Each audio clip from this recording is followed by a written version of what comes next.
45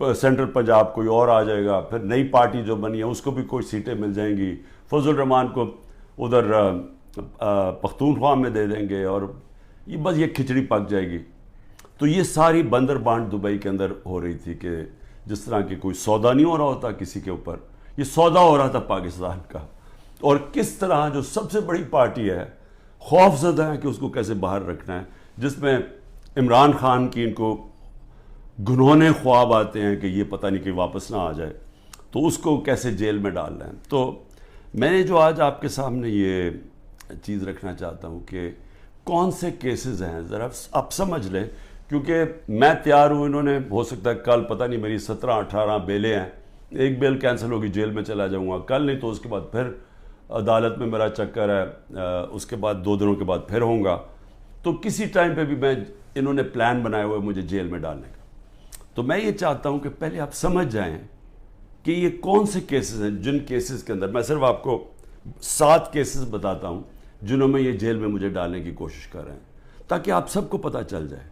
اور وہ میں اس لیے چاہتا ہوں کیونکہ میڈیا تو سارا کنٹرولڈ ہے، تو انہوں نے تو وہ ایک دم میڈیا میں پکڑنا ہے اور شور مچا دینا ہے کہ جی عمران کی چوری پکڑی گئی، تو یا چوری پکڑی گئی، یا یہ ایک قتل جو جیسے میں شروع کرتا ہوں کہ اس نے قتل کر دیا کسی وکیل کو۔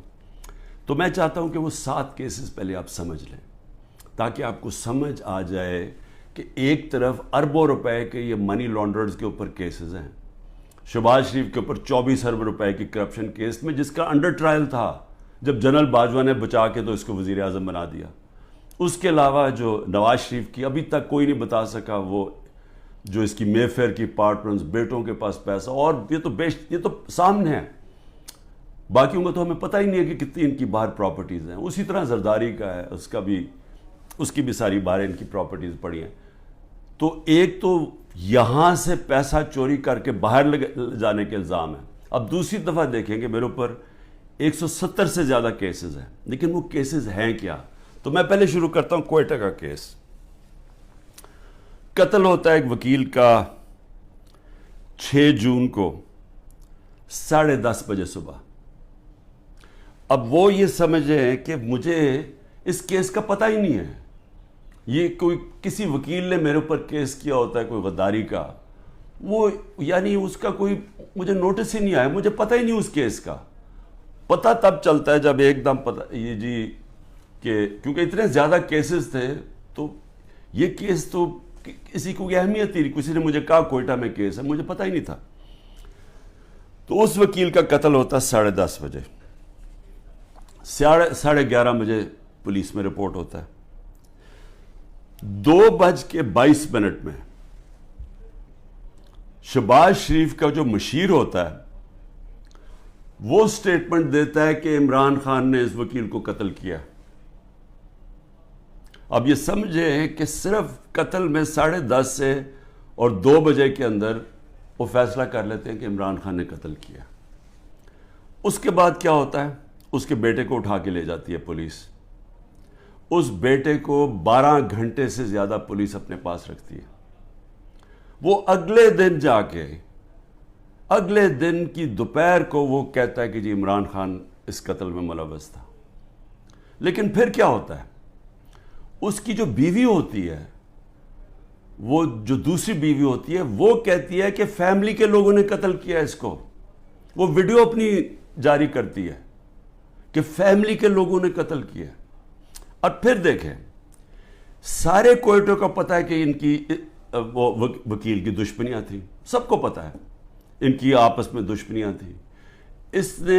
اسی وکیل نے جا کے ہائی کورٹ کو کہا کہ مجھے سبی میں نہ کیسز مجھے دو، کیونکہ میری وہاں جان کو خطرہ ہے، میری دشمنی ہے۔ اور پھر یہ دیکھیں، یہ ذرا آپ غور سے یہ دیکھ لیں، یہ اس کو بڑے قریب سے دیکھ لیں، اور اس کے اندر یہ مظاہرے کیا کر رہے ہیں۔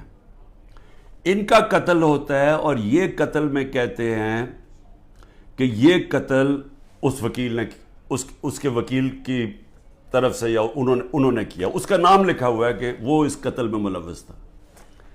تو جب ایک فیملی دشمنی بھی ہوتی ہے، اس سے پہلے ہی وہ پرائم منسٹر کا مشیر کہتا ہے کہ جی عمران خان نے قتل کر دیا، ابھی تفتیش بھی نہیں ہوتی۔ اور مجھے افسوس سے کہنا پڑتا ہے کہ وہاں ہماری سنا بھی نہیں گیا کوئٹہ ہائی کورٹ میں. خیر وہ اور وجوہات ہیں, اس کی بھی ہمیں وجہ پتہ ہے پیچھے کیا ہے. تو یہ آپ ذرا سنیں. اس کے بعد یہ پہلی دفعہ میرے نام پہ قتل نہیں کیا نام ڈالا جاتا. زبیر نیازی, وہ لطیف کھوسا کے گھر بار گولیاں چلتی ہیں. زبیر نیازی جو کہ ہمارا لاہور کا سیکرٹری جنرل ہے, اس کے نام پہ وہ آ جاتے جی اس نے گولیاں چلائی ہیں. اور وہ گولیاں کسی آدمی کو کھڑا کرتے ہیں جو کہتا ہے جی مجھے زبیر نیازی نے کوئی پیسے دینے تھے گولیاں چلانے کے لیے. اب لطیف کھوسا ہمارے ساتھ ملٹری کورٹس کے خلاف کیسز کر رہے ہیں, تو وہ کیوں گولیاں چلائے گا اس کے گھر, جو کہ وہی کیس کر رہے ہیں جو ہم کر رہے ہیں سپریم کورٹ میں. اور پھر ضلع شاہ کا جب قتل ہوتا ہے, ضلع شاہ کا جب قتل ہوتا ہے, سب سے پہلے 302 میرے اوپر قتل کا چارج لگا دیتے ہیں. 3 دن تک وہ میرے اوپر 302 لگاتے ہیں قتل کا چارج. پھر کیا ہوتا ہے, اس کا پوسٹ مارٹم ہو جاتا ہے. پوسٹ مارٹم میں پتہ چلتا ہے 26 جگہ اس کے اوپر تشدد ہوا ہوتا ہے. تو اب ظاہر ہے وہ یہ تو نہیں کہہ سکتے تھے کہ عمران خان نے اس کو تشدد کروا کے اپنے کارکن کو مار دیا. تو انہوں نے پھر ایکسیڈنٹ اس کا ڈال دیا. ایکسیڈنٹ میں بھی کہا کہ عمران خان اس کے اندر کوئی اس نے انفارمیشن چھپائی ہے, میرا پھر نام ڈال دیا. میں صرف یہ کہہ رہا ہوں کہ پہلے تو یہ سمجھ جائیں کہ یہ ہے آج کا پاکستان, کہ یہاں کوئی ان کو شرم نہیں آتی اس طرح جھوٹ بولتے ہوئے, اس طرح کے کیسز بناتے ہوئے. ان کو کوئی شرم نہیں ہے کہ ساری قوم کو پتہ ہے کہ جھوٹ بول رہے ہیں. یعنی کون نہیں جانتا کہ یہ جو انہوں نے کیا ہے, سارا کوئٹہ کو پتہ ہے کہ یہ اس کے اندر عمران خان کا کوئی تعلق نہیں تھا. میرا تعلق 150 کیسز تھا, مجھے کیا نہیں, اور بھی کوئی وکیلوں کو میں بھرواؤں گا. اور وہ کیس جس کی اہمیت ہی نہیں تھی, سب کو پتہ ہے جھوٹ بول رہے ہیں, لیکن ان کو کوئی شرم نہیں ہے. یہ سر پیر سے اتار بیٹھے ہیں. انٹرسٹ صرف یہ کہ کسی طرح عمران خان کو جیل میں ڈالنا ہے. اب میں ذرا, یہ پہلا کیس ہے, آگے چلیں. آگے کیس ہوتا ہے جی 9 مئی کا.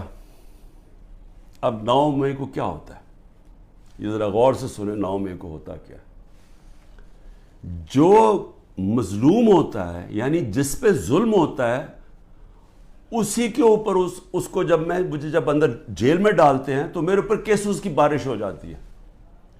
9 مئی کے بعد میرے اوپر 25 کیس ہو گئے ہیں. جدھر بھی کیس ہوتا ہے کہتے جی عمران